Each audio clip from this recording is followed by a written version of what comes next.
tragic story out of Ohio. A man whose teenage son was killed by police is now accused of killing a sheriff's deputy in turn. Rodney Hinton is in jail in Cincinnati after he allegedly rammed his car into this officer, identified as Deputy Larry Henderson, a 33-year veteran of the Hamilton County Sheriff's Office, was retired, technically picked up a shift as a traffic cop for a day. It didn't turn out well. Henderson was not involved in Hinton's son's death. Tom Hansen's been following this tragic story, and we do warn you, as you may imagine, some of the footage here you're going to see is graphic.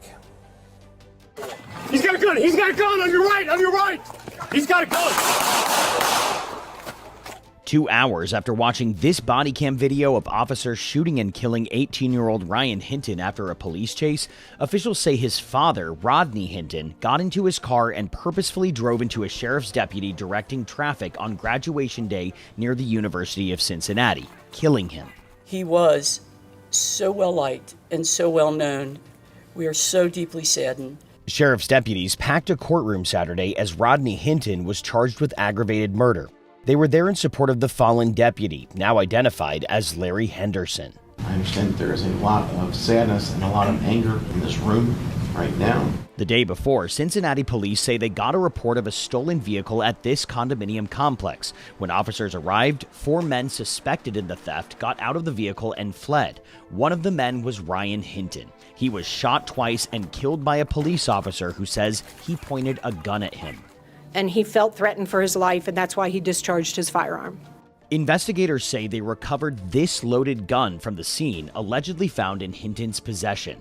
Lawyers for the family say the next day, Rodney Hinton appeared distraught watching the body cam footage with police. After the meeting, that was the last time they heard from him. The Hinton family says they are devastated for the family of the officer who was killed. The officer was just out doing his job, directing traffic.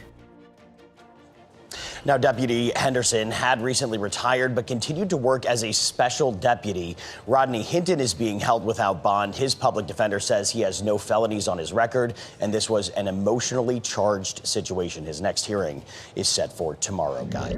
All right, all praise to our Heavenly Father, the Most High Yah, in the name of our Lord and Savior. Some of y'all say Yahusha, some of y'all say Yahweh Shah, and some of y'all say Jesus. All right, this is another, terrible incident, right? I wasn't even going to cover this. I initially saw it, but I wasn't really even going to cover this, you know what I'm saying, until, people brought it to my attention that there was more going on to this story than what the media, of course, is reporting, right? Some, shady things going on. So as you can see from the title of this video, you know what I'm saying, Rodney Hinton Jr. is not, the driver of the car, right? Because as you can see from that clip, what you see is they said that his son, Ryan Hinton Jr., right? They was in the process of robbing a car or something with a car. He jumps out, two police officers, chasing him or whatever. And the police officer shoots him and says, he pulled a gun on him, right? Which, as you can see, they stopped the video before the shots was fired. But you're getting ready to see in a minute why, that's come under scrutiny. But anyway, so they say that Rodney Hinton Jr., he goes to see his son, Ryan Hinton, goes to see this video of what happened between him and the police officers, why his son is dead, right? After that, he sees that. They say he gets in the car, he goes in, he's driving, and he sees a traffic cop, basically, a retired deputy, whatever, but he's a traffic cop, and he plows right into him and kills him. And so this is, the story of what you just saw on the media. This is what they're putting out here. But thanks to another YouTuber, you know what I'm saying? And we got to give him all the credit for most of this video, right? We're going to go to his videos here in a second. But you know what I'm saying? We're going to want to give him a shout out, right? And then we're going to go and I want to show y'all where this stuff starts getting a little sketchy. All right. So first I want to give a major shout out to Taylor House Publishing, okay? And this is his YouTube page. For those of you, you know what I mean? He's been really on this, and he's the one that's putting a whole lot of stuff out here, and he's got a lot of very good content. I'm just now being made aware of him, but he has really put out a lot of good information as far as what's going on with this whole situation. All right, but let's pick up the rest of this video, and I want to show y'all now the police footage of when Ryan Hinton was shot. he never even, when he came from between those dumpsters, it was two of them, right? Sat over here, sat over there. And see, that's why I think the officer actually used to shoot young Ryan, because he used the fact that he couldn't see between those dumpsters and the guy had a gun as a perfect reason to say, well, my life was in danger. He had a gun, I couldn't see. I was standing over here, I thought he had it like this, you know, the officer right here, but Ryan never looked towards the officer. And that's what the body camera does show. Ryan never even looked in that officer's direction to even know to point the gun in a bladed position, as they call it. Man, see, it's a cold game, man. It's a wicked, wicked game. All right. So as you can see from that video, something about the story does not add up. You know, when the police even went in there in their little press conference, they said, oh, you know, he had a gun or whatever. The kid never stopped, looked at him, acknowledged him, pointed direction, nothing, right? He's just running. But see, this is why as young people, the one thing I remember growing up as a young black man, Israelites, because we Israelites, we got to make sure we clear this up. This is the reason why we have to understand we are the Israelites, and we're going to continue to go down this line as we continue through this video. But I was always told coming up, those jail cells and those prison houses are not made for white people. Those are made for you, right? And that's one of the truest things that my elders had always told me. You know what I'm saying? Always told me. Don't, you know what I mean? This is different. Now understanding things from a biblical perspective and understanding why we don't get the same justice because we are the Israelites, you see, and understanding our covenant, now it makes sense, right? Sad part about it, most of us don't understand that, right? And us refusing to acknowledge that we're the Israelites is the reason why all we can do is keep begging master, man, just be fair, just be fair. Why can't we just all, you know, have one set of rules and one set of laws, right? And it's like, no, that's not what the Most High intended when he brought us over here, right? We didn't want to obey him. He put us up underneath the heathens. And we see that the heathens, anytime there's a story, whatever, they're going to take care of their own. You right? So basically, here they come again. We got some sketchy things that went on with this shooting, but now all of a sudden, y'all shut the video. Y'all don't show it in its entirety. You can't see it. Nobody was supposed to look at it. You know what I mean? You're blurring out videos and all this type of stuff so people can't really see it. But the bottom line is the kid was running and he never even acknowledged or looked or pointed a gun or did anything, and you shot him and you killed him. Now, if you're a parent and you see that, and that's your child, right? And this is what we like. How are y'all people so inhumane, right? If that's his child, if you see that, you know, why wouldn't you want to go running over an officer, right? But but running over the officer that didn't do anything to you, that don't solve anything. And now you just as much a murderer as the one that shot your child, right? So, you see, that's why vengeance is mine, I will repay, saith the Lord, right? But we see this is the narrative that they have told people, is that the young man, you know, him and a group of his friends must have stolen a SUV or something like that. You know what I mean? The cops run him down on him. He jumps out. He tries to run. He tries to flee. They shoot him and they kill him. Right? So now all of a sudden, his father goes in.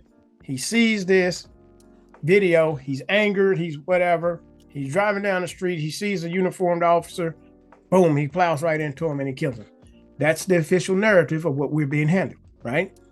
Matter of fact, let's go in and let's look when the guy was indicted.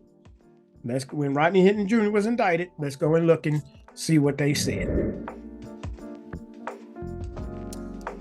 Then a detective testified about what he says Hinton did last Friday when he drove into Deputy Henderson. Tell me what he did after he stopped. So based on witness statements as well as the video.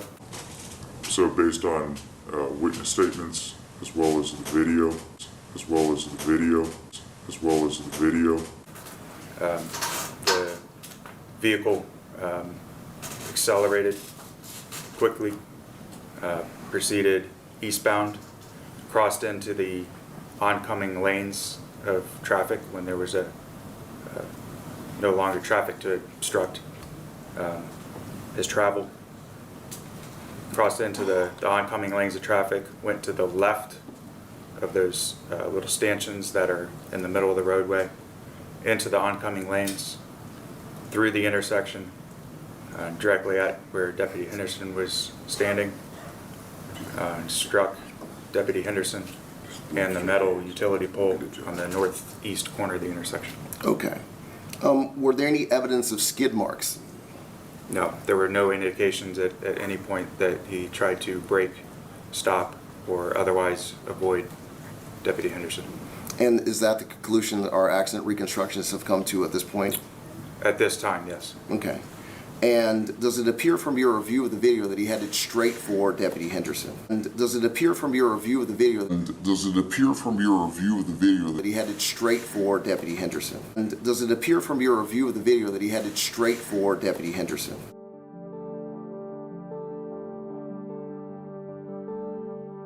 Yes. And did any of the multiple witnesses that you spoke to and the people that were in the vehicles that were surrounding him, the people that were on scene, did anyone indicate that any attempt to slow down or deviate his path straight to Deputy Henderson? No. Everybody said that he accelerated and was traveling at a high rate of speed all the way up until the time that he struck Deputy Henderson. All right, so you see, twice they mentioned not only was there people there who saw Mr. Hinton, run into, Mr. Henderson, but they have video of it. Now they said it, and we heard it, that they got video of this, right?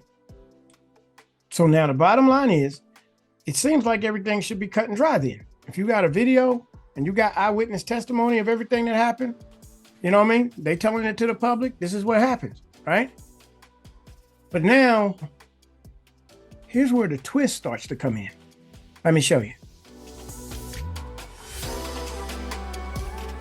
Cincinnati police exterminating his son.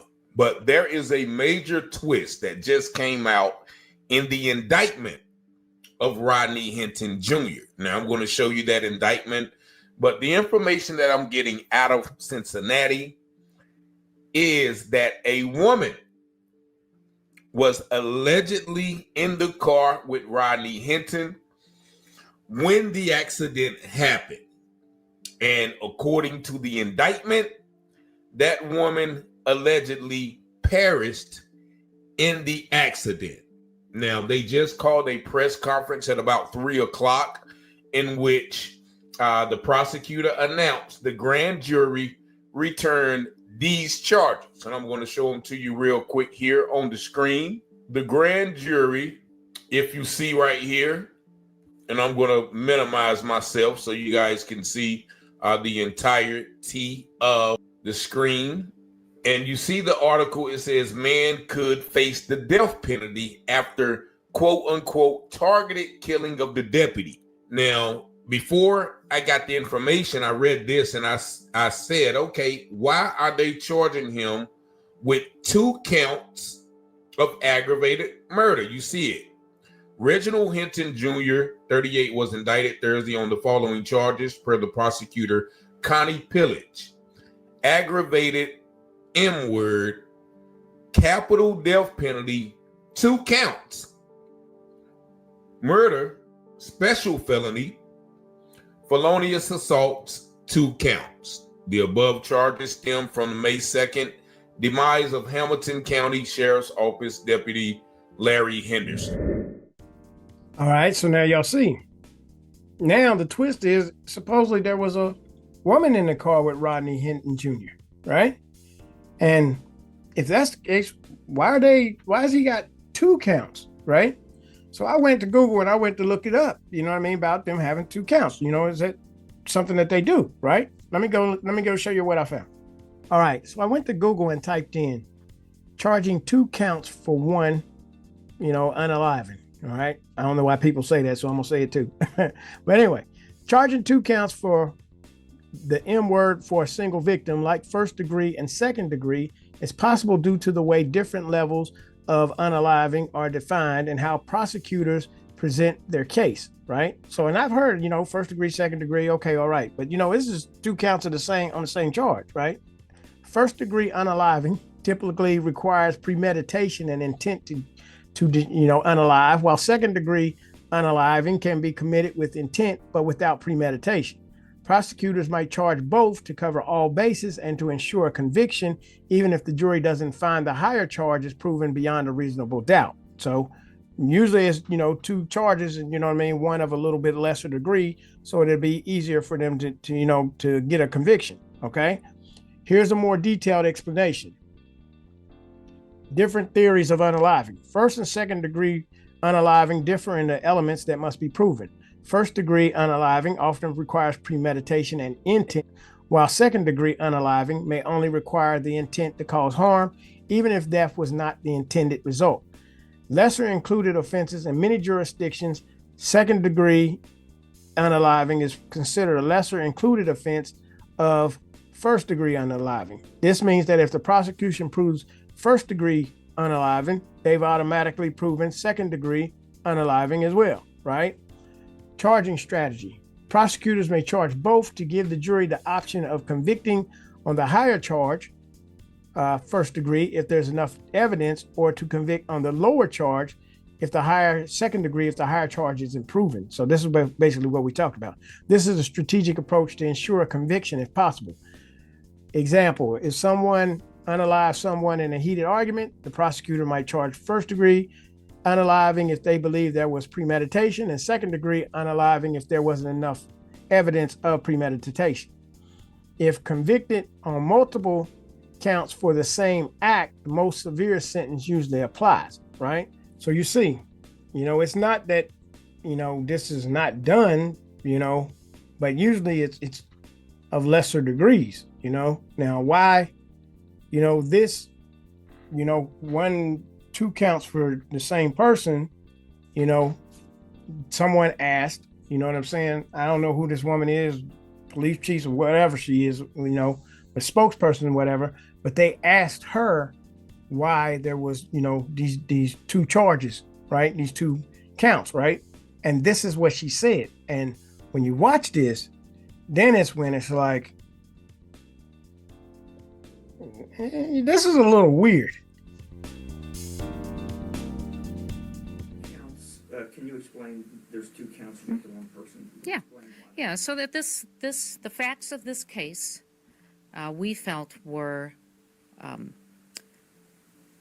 answered by 2 different provisions in the criminal code.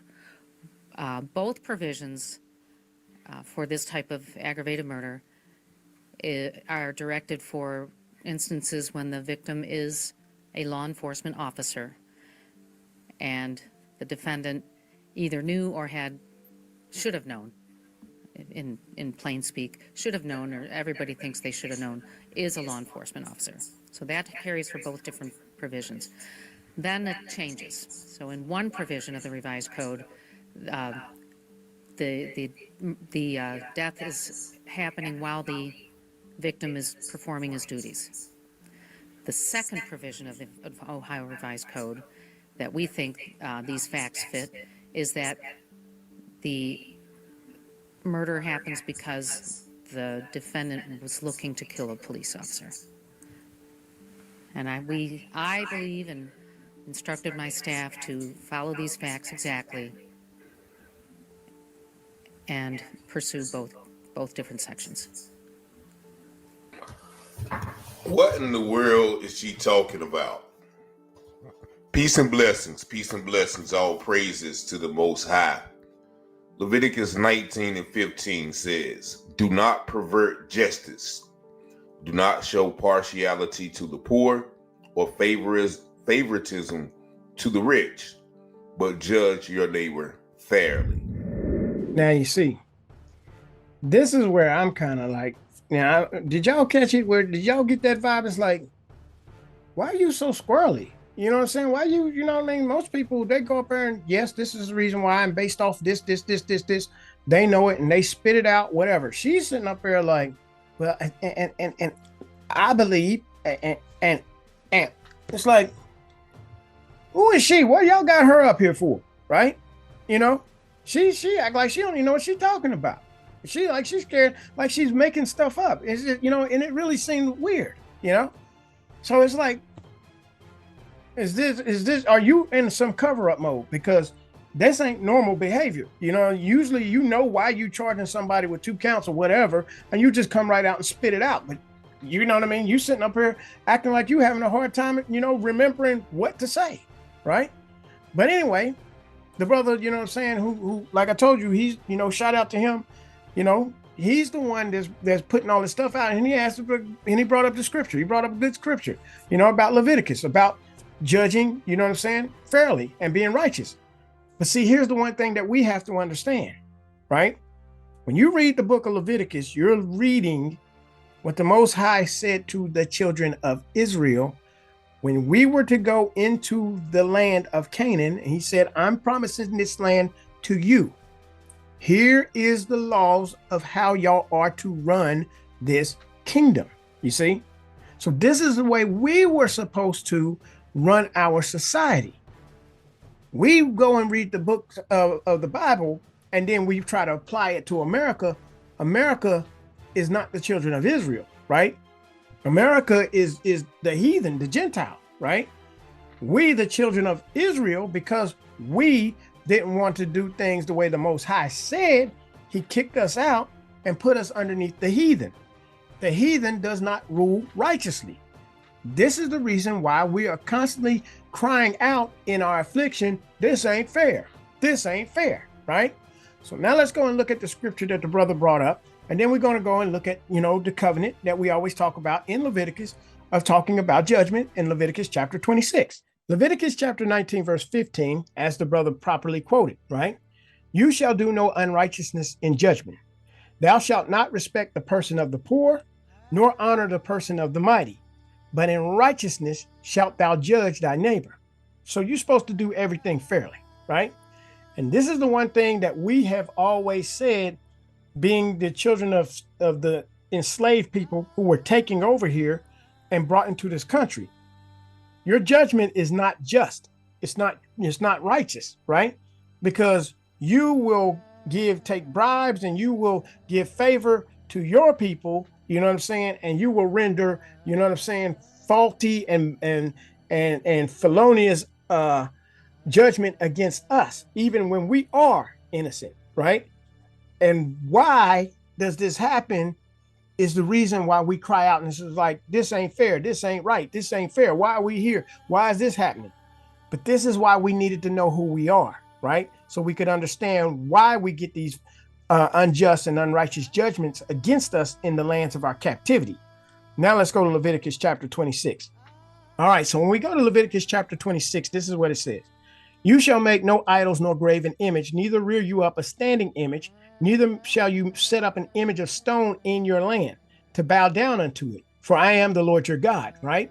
So you see, the Most High told the children of Israel, don't even make no statues, no images of nothing, where people can fall down and bow down to it, right? Well, we know the heathen don't pay attention to this. We know that America don't pay attention to this because we got the Statue of Liberty out here. And you got statues all throughout here. They make statues of everybody, right? Verse 2, you shall keep my Sabbaths and reverence my sanctuary. I am the Lord. Well, guess what? We know the heathen ain't doing that. They changed the Sabbath from Friday at sundown to Saturday at sundown to Sunday, right? So we already know, people aren't keeping the Sabbath, right? If you walk in my statutes and keep my commandments and do them. Now, this is what we were supposed to do, being the children of Israel in our own land. We didn't do it, right? He said, but if y'all do what I tell you to do, then I will give you rain in due season, and the land shall yield her increase, and the trees of the field shall yield their fruit. And your threshing shall reach unto the vintage, and the vintage shall reach unto the sowing time. And you shall eat your bread to the full and dwell in your land safely. And I will give peace in the land, and you shall lie down, and none shall make you afraid. And I will rid evil beasts out of the land, neither shall the sword go through your land. And you shall chase your enemies, and they shall fall before you by the sword, right? So they wouldn't be able to stand before us. But this is in our land. But if you're not in your land because you've been disobedient, all this stuff don't apply, right? Verse 8, And 5 of you shall chase 100, and 100 of you shall put 10,000 to flight, and your enemies shall fall before you by the sword. For I will have respect unto you, and make you fruitful, and multiply you, and establish my covenant with you. Right? So I'm establishing, this is the Most High, the creator of the heavens and the earth, the Most High Yah, saying, I have agreement with you, children of Israel, right? And y'all be in y'all's land, do what I tell you to do, set your kingdom up this way, and ain't nobody going to be able to come against you, because I will defeat them for your sake, right?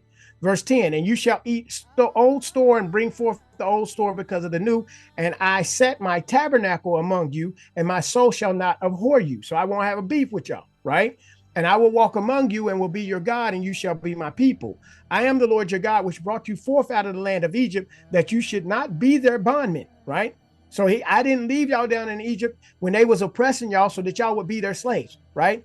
I didn't want you down there, right? I promised this land to your forefathers, Abraham, Isaac, and Jacob, right? He said, I am the Lord your God, which brought you forth out of the land of Egypt, that you should not be their bondmen, and I have broken the bands of your yoke and made you go upright. But if you will not hearken unto me and will not do all these my commandments, right? So if you're not going to do what I tell y'all to do, and if you shall despise my statutes, or if your soul abhor my judgments, so that you will not do all my commandments, but that you break my covenant. So we got an agreement. Do what I tell you to do, and this is what I'm going to do to you. Don't do what I tell y'all to do, and this is what I'm going to do to you, right? Just like a parent has an agreement with their child. Clean up your room, and I will go and get you some pizza. Don't clean up your room, and I'm going to bust your tail. You see what I'm saying? You're going to get a whooping, right? So now when I come back, you have made the choice whether or not you're going to get pizza or whether or not you're going to get your tail busted, right? Based off of, did you keep my commandment, and did you keep our covenant, right? Because once you agree and said, okay, Dad, okay, I'm going to clean my room. Now we have established a covenant. That room better be clean when I get here, right? So this is what the Most High was saying to the children of Israel. Y'all, we got a covenant. We got an agreement. Now, if y'all want me to bless you to the point that your enemies can't do nothing to you, keep my commandments. If you don't want to do what I tell y'all to do, then guess what? This is what I'm going to do to you. Verse 16, I also will do this unto you. I will even appoint over you terror, right? Consumption and a burning ague that shall consume the eyes and cause sorrow of heart, and you shall sow your seed in vain, for your enemies shall eat it. And I will set my face against you, and you shall be slain before your enemies. They that hate you shall reign over you, and you shall flee when none pursueth you. You see that? They that hate you, not they that love you, they that hate you shall reign over you, right? So when we wonder why we don't get fair judgment and justice in this land, because the people that reign over us hate us. Now, that don't mean all your regular common Joes out here that don't reign over us, but we see with these people who gravitate into positions of power in government, they don't like us. That's why they do this little crap, right? And be lying and setting us up and all this type of stuff to protect them and their kingdom, right? We're going to drop down to verse 33, and you see in the same chapter, and I will scatter you among the heathen, right? And will draw out a sword after you, and your land shall be desolate and your cities waste, right? I'm going to kick y'all out of the land. And that's exactly what happened. Then shall the land enjoy her Sabbath as long as it lieth desolate, and you be in your enemy's land, right? Ain't tell you you're going to be in your friend's land. Said you're going to be in your enemy's land. Even then shall the land rest and enjoy her Sabbaths. As long as it lieth desolate, it shall rest, because it did not rest in your Sabbath when you dwelt upon it. And upon them that are left alive of you, I will send a faintness into their hearts in the lands of their enemies, right? So why you think they sit up here and they had that one little black guy? You see what I'm saying? And y'all gonna see this in a minute, where they got him shackled up in chains. And you got, when they brought him into the courtroom, y'all seen all them police officers standing there, and they show you an image with all these police officers standing there, and they got this little black man standing up there, and it's like, yeah, you killed one of ours. We got a problem with you, right?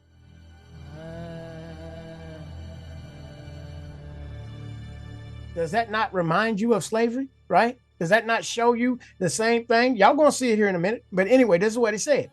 Upon them that are left alive of you, I will send a faintness into their hearts in the land of their enemies, and the sound of a shaken leaf shall chase them, and they shall flee as fleeing from a sword, and they shall fall when none pursueth. And they shall fall one upon another, right? That we will kill each other, as it were before a sword. is what we always do. We're non-pursuant. And you shall have no power to stand before your enemies, right? This is why we always trying to vote. Oh, we need to vote for this and we need to vote for that, da, da, da, da, da. But then no matter who we vote for, it still doesn't work. So now y'all see, it's a covenant issue. And this is why all these blacks want to keep identifying as blacks. You don't understand why they stripped you of your identity. You don't understand why it is that you're an Israelite and you're under covenant, right?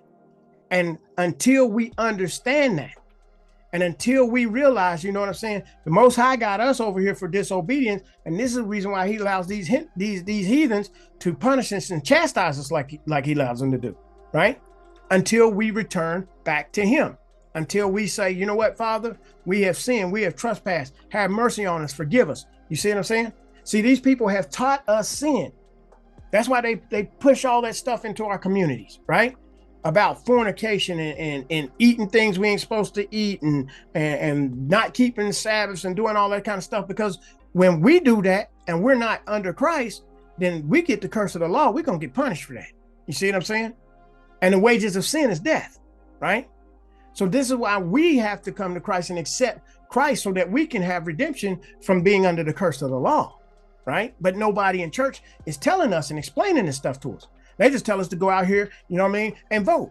That's why these politicians come out here, you know what I'm saying, in election season. Oh, y'all need to vote for this person, or y'all need to vote for this person. Why are we crying out to our oppressors? Why are we crying out to our heathens? That's not what Israel done in the Bible, right?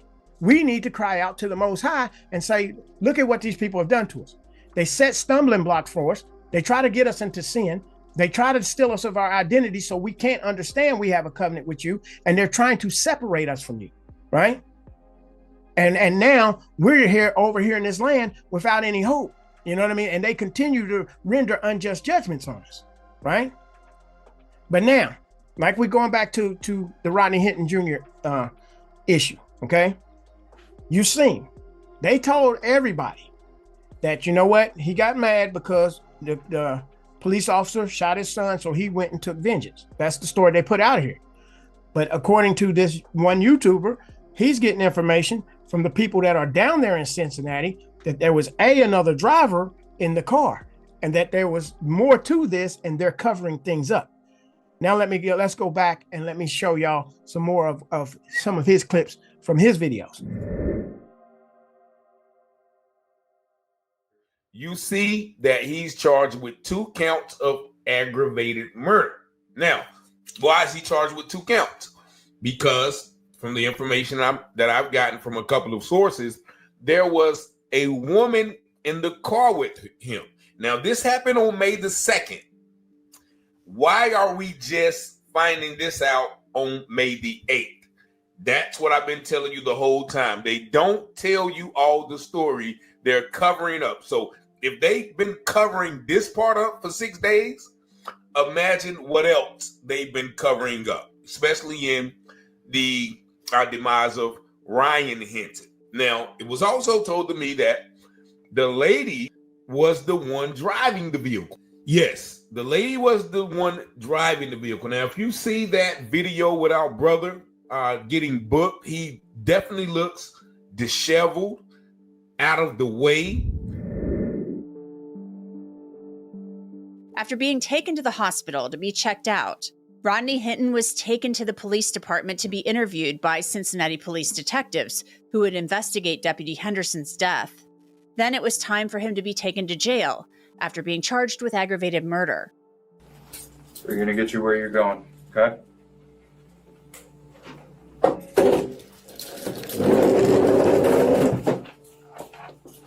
Can you stand up for me, sir?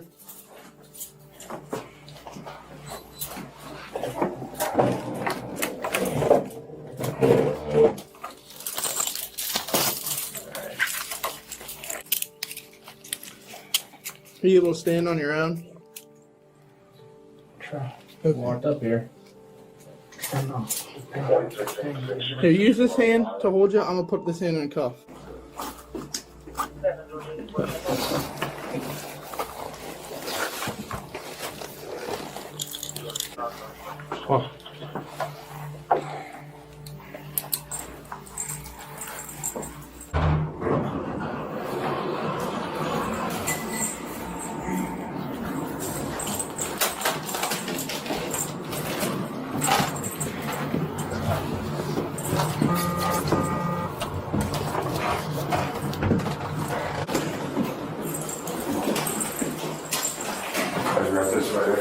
Yeah.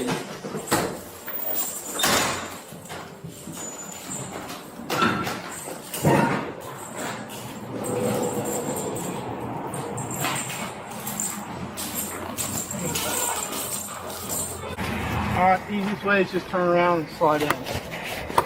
The face. Later, Rodney Hinton arrives at the jail. You able to hold yourself up there? I'm going to ask you some questions, all right? Do you have a serious medical or mental health issue that needs immediate attention? Is that a yes or a no? Have you recently considered attempted suicide? No. You want to hurt yourself or anybody else? No.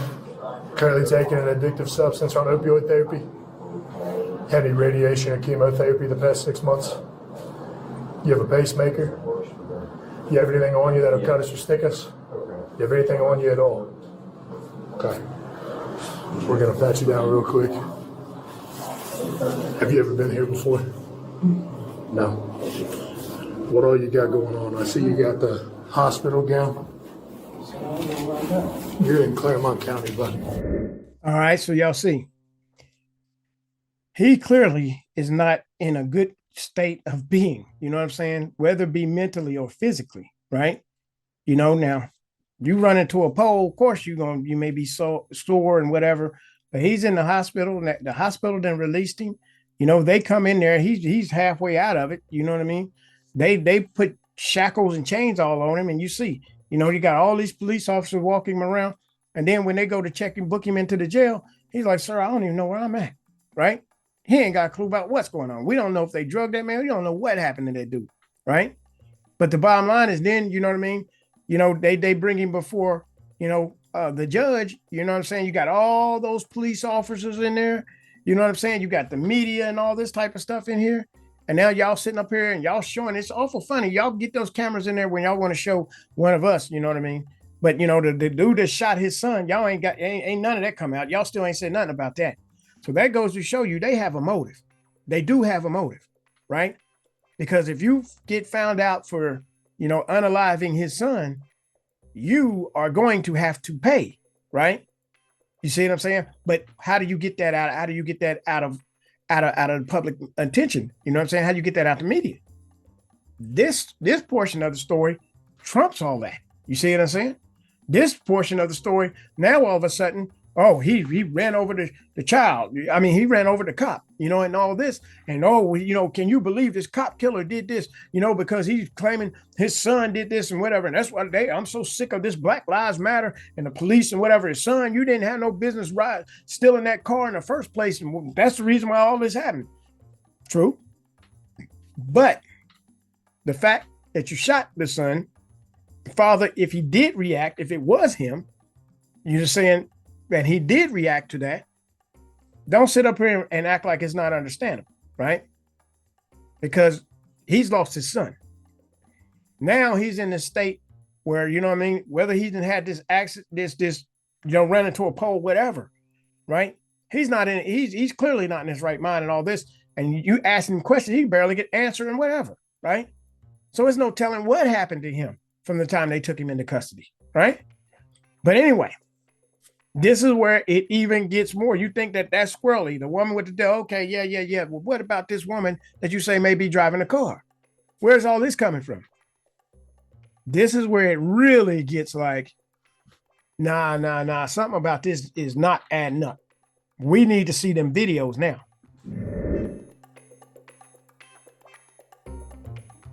All right. Peace and blessings. All praises to the Most High. And we're going to skip the preliminaries, this videos, and get right into the proceedings. An eyewitness has come forth to confirm what I told you earlier this week, that Rodney Hinton was not the driver of the vehicle that killed the deputy in Cincinnati, Ohio. I want y'all to take a look at this right here. This is a Facebook post. And you see LaShawn Hankerson.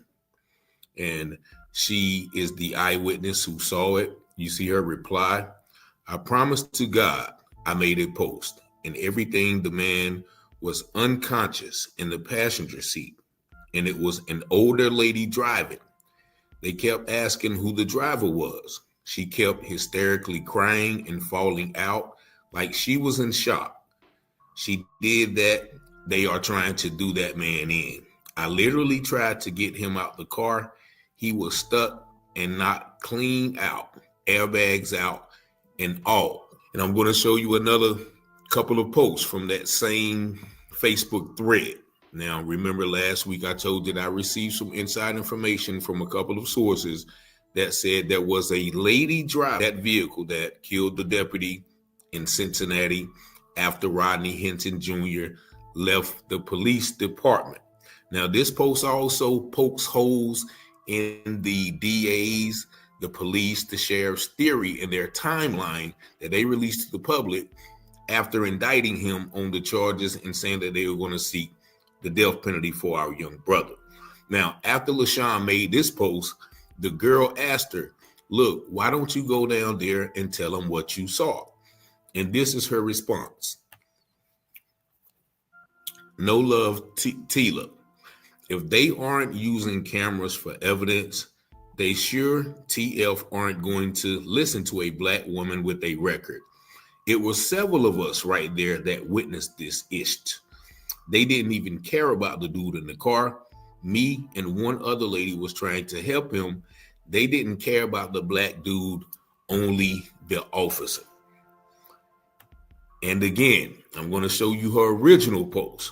But remember, this happened supposedly by the University of Cincinnati during graduation time, whatever.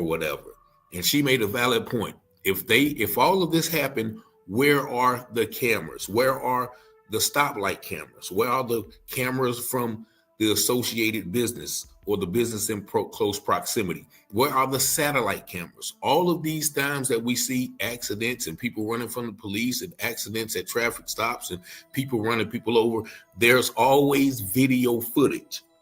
Why is there no video footage of this accident? Like, there is no coverage even after the accident. You know, when the ambulances are out there, only thing they are showing you is that still picture of the car and the crash. They are no showing you no ambulance footage, no getting people out of the cars. Think about it. This makes what my information given me totally true. Because once again, why are they not showing anything but a narrative?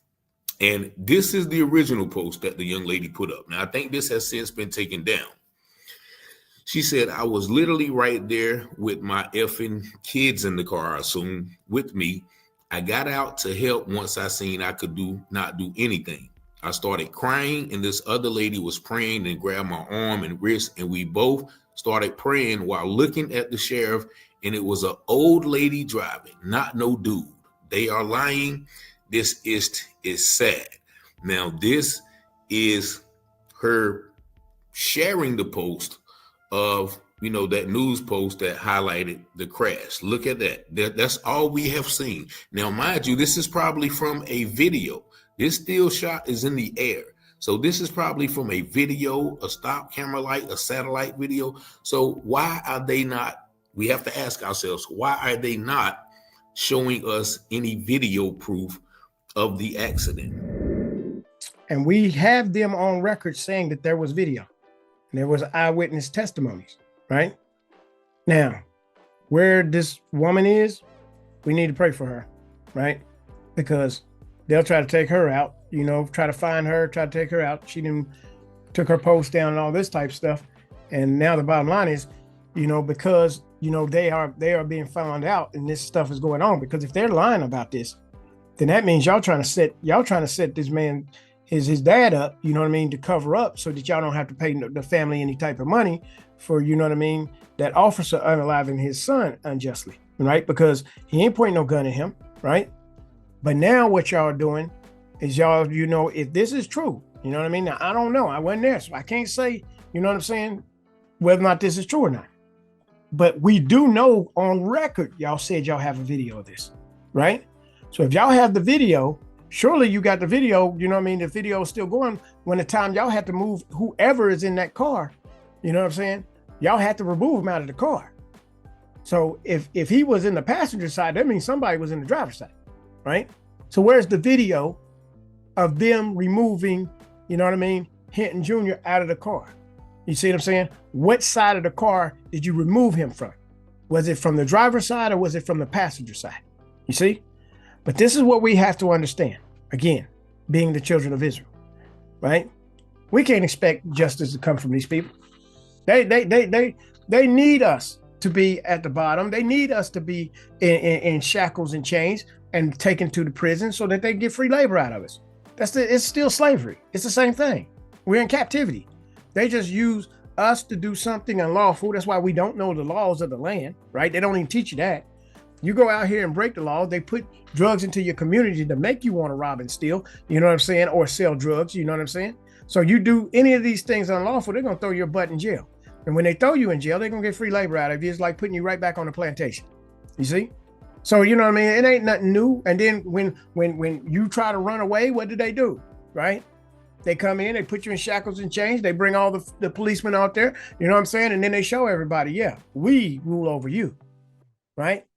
But it's not until we understand we're the Israelites. This is why, you know what I mean? The one way that you can hurt these people, you know what I'm saying? We don't care what y'all say. We're the Israelites. We got all the proof on us. Y'all can say whatever you want to say. That's why they're trying to fight this so bad. Think about it. If they don't, oh, it don't matter. We all Christians. It don't matter. So, you know, well, yeah, if y'all the Israelites, so what? You know, okay, what? No, but you don't want people to know because we wrestle against spiritual wickedness in high places, right? The rulers of the darkness of this world. See, they don't want us to understand because once we understand and we start crying out and we ask the Most High to forgive us, and we ask the Most High, just like when we was in Egypt the first time, Father, forgive us. You see what I'm saying? Have mercy on us, right? You know what I mean? When our cries reach the Most High, guess what he does? He comes to see about us. Why? Because he got a covenant with us. He has to. You see?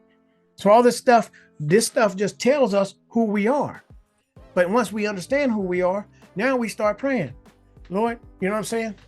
You see what the heathen's doing to us? You know what I mean? For any of y'all that don't know, go read Judges. Go read the book of Judges, right? You'll see. Whenever the children of Israel would cry out. Matter of fact, when we did that video, you know what I'm saying, about, you know what I mean, when Israel cries out. Go check this video out. I'm going to put it at the end of this video. Go check this video out.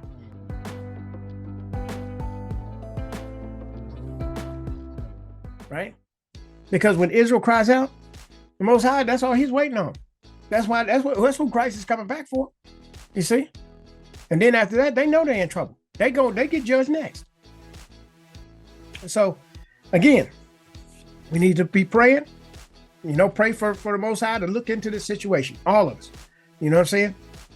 It's one thing to get stirred up and then we want to go out here marching and doing all that. It's another thing to be praying and to cry out to the Most High. Remember when we was praying in the 60s and we was asking the Most High, you know what I'm saying? And the next thing you know, they had to give us civil rights and try to integrate us and all this. What if we would have been praying and asking the Most High to take us back to our promised land? To forgive us of our trespasses and take us home, right? Them people were dedicated back then. They were taking, you know what I mean, batons and dogs and water thing, you know. But what happened to us now? We're not the same spiritual people, right?